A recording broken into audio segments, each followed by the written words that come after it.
Good morning, good morning, good morning.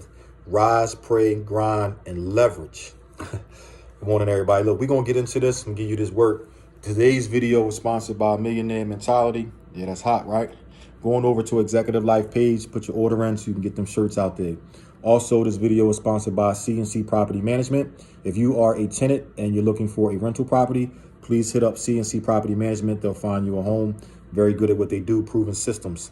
If you are a property owner or a landlord and you're looking for your property to be managed, please, CNC Property Management, they do have a proven system to make sure things get right.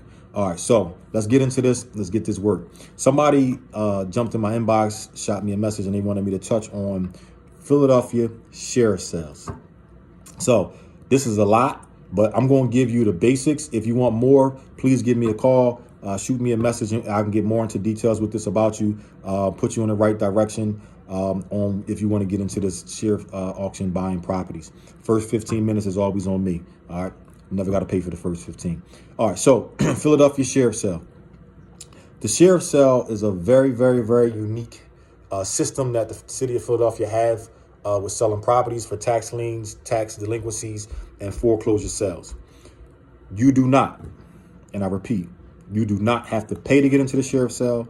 You do not need a certificate, a license, or a degree to get into the sheriff's sale. You don't need any type of special person with you to get into the sheriff's sale or even bid on the property. However, what you do need to know is the sheriff's process and the sheriff procedures if you win a property at the sheriff's sale. It's that simple. So anything else other than that, I don't know what somebody's telling you. But anyway, so the sheriff sale is based on the three things that I said: tax delinquency, tax liens, and foreclosures. I personally like the foreclosures better. I've been experienced with all three processes. I've bought properties in all three processes. There's some pros and cons. There's some things that if you don't do your due diligence and do your homework properly, you will take a hard lesson. And I'll tell you about that as well. So before you get inside and start doing your bidding on a property, the first thing you want to do is do your property research. So the sheriff does have a third-party company that will provide you with booklets that have the picture of the property, the address, the book number, and the written number of the property. You can typically get these books a month before the month of the auction that you want to go to. I definitely recommend that you do this. This is a step that you can do for beginners. You can get the book, you can learn the process, you can see what's going on. Don't just get the book though. Don't just stop there. You want to physically go see this property. You want to go look at it. You want to touch it. You want to feel it. You want to see what's going on with it. You want to look around. You want to ride past in the daytime. You want to ride past at night. You want to, if the neighbor is outside, you want to ask the neighbor about the property.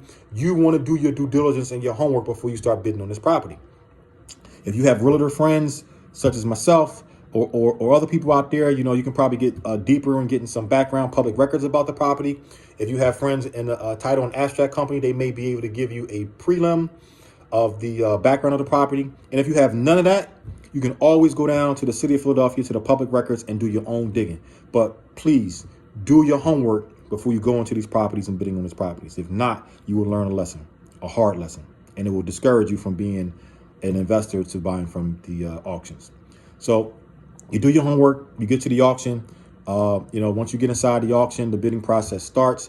You can start bidding on the property. Now you know in your mind that you've done your homework. You know what the property is worth. You know what the ARVs are of the property. You know what the rental background is of the property. You know what the block is like of the property. You know if there is a previous owner of the property. And you kind of got an idea of the exterior conditions of the property, unless you have a team that can get you inside the property at your own risk to see the interior of the property as well, which sometimes is worth doing that.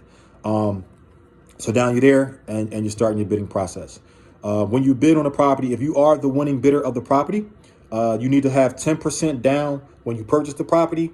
That 10% used to be able to bring cash. They stopped doing that. Now you have to bring a money order, banker's check, certified check, a lawyer's check is the only forms of payment that they will accept. My best advice for you when you do get these checks is to get them in increments. Don't just get $1,000 check or a $5,000 check, because the sheriff auction doesn't give you change on the spot. Unless you do a different theory and method. What I do is I go to settlement right away after I purchase the property. You don't have to go right away. They give you up to 30 days to settle on your property. To me, I don't wait that long. I believe that if I'm going to get the property, I'm just going to go ahead and settle out so I can get my deed process moving faster. And again, I can explain that more to you. Right now, I'm just giving you the basics. So you bid on the property, you win the property, you put down your 10%. Got 30 days to settle out.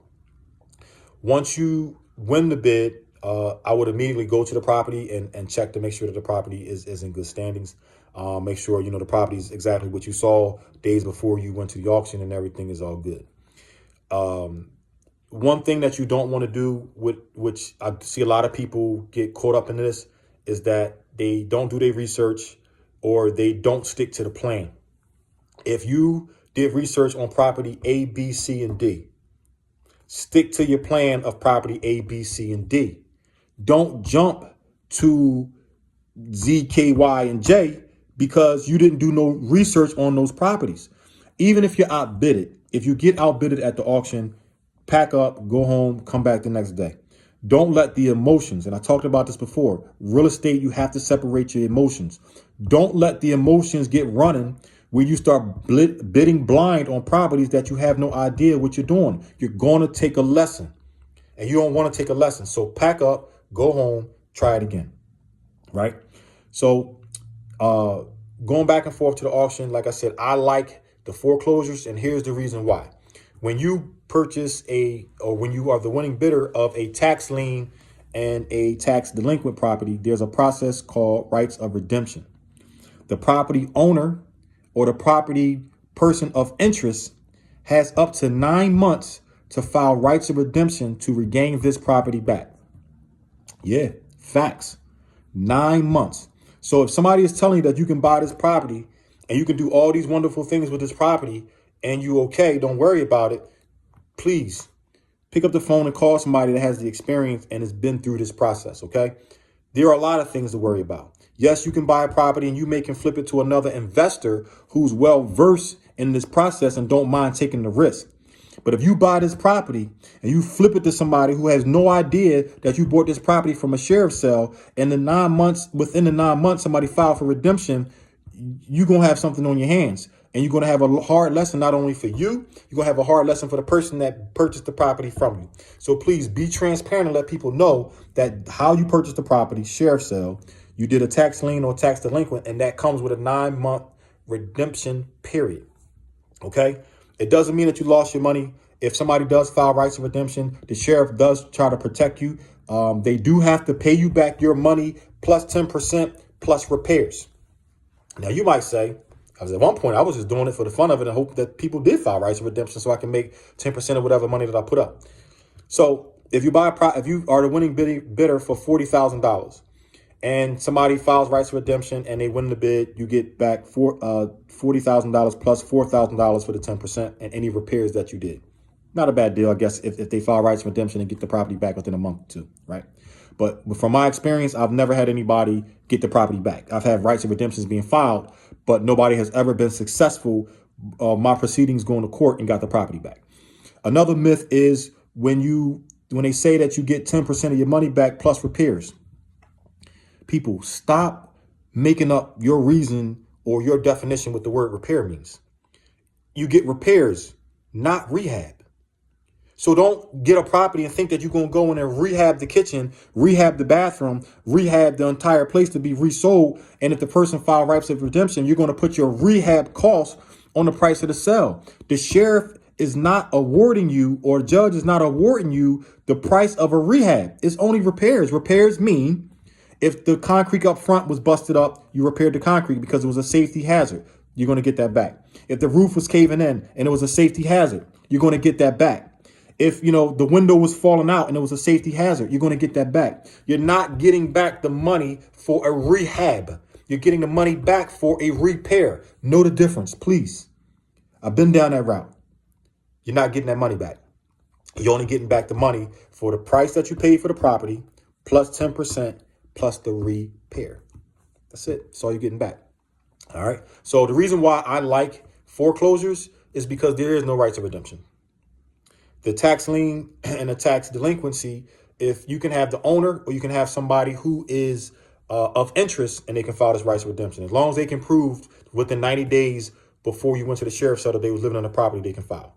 So, I have methods and a system for that as well to try to get you past that point, which we call cash for keys.